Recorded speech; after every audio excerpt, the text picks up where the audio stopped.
ज्योतिष सांगणार, भविष्य सांगणार, हातावरल्या रेषा बघून कपाळावरला लिहिलेलं सांगणार. हाय का कोणी घरात? माई, ताई, अक्का? बारीक बाळ आहे वय. ये बाळा ये, बस खाली इथं. मी ज्योतिष सांगणार, भविष्य सांगणार, हातावरल्या रेषा बघून कपाळावरला लिहिलेलं सांगणार. तुझी मूर्ती लहान आहे बाळा, पण कीर्ती खूप महान आहे. गाणं लागले की कळढावानी टनाटना उड्या मारती, नाव तुझं नेना आहे. खरं आहे का खोटं आहे बाळा? खरं आहे ना बाळा? कीर्ती तुझी तर खूप महान आहे बाळा. तुझे दिवस खूप चांगले येणार आहे बाळा. काय झालंय, शनीची जरा वक्र दृष्टी झालेली आहे. गुरु तुझा मध्यस्थानी आहे, शुक्र तुझ्या चांगल्यावर आहे. मंगळ आणि शनी जरा नाराज आहे.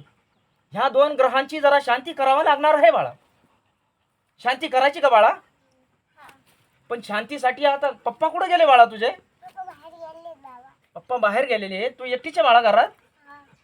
मग आता तुला काय मागायचं बाळा? दक्षिणा काय देणार आहे तू या बाबाला? बरं बाळा, तुझे पप्पा फ्रीज मध्ये काय ठेवतात बाळा? हे जरा अवघडच आहे. चुना आणि गायछाप ठेवतात बाळा. अजून काही नाही का बाळा घरामध्ये?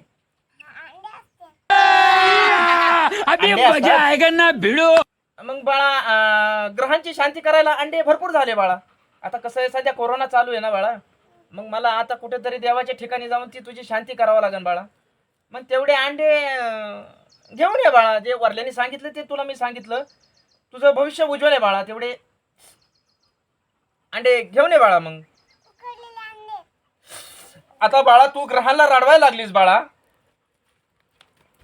घेऊन ये बाळा लवकर अंडे. बाळा आता तू देवा पार ग्रहांना रडवलं या बाळाने. बाळा लवकर घेऊन ये. तोंडाला पाणी आलं ग्रहांच्या. आई आहे घरात? वाला पगदांडू. कितने तेजस्वी लोग हैं, बाळा मला काय नको बाळा. कितने शानदार विचार रखते हैं.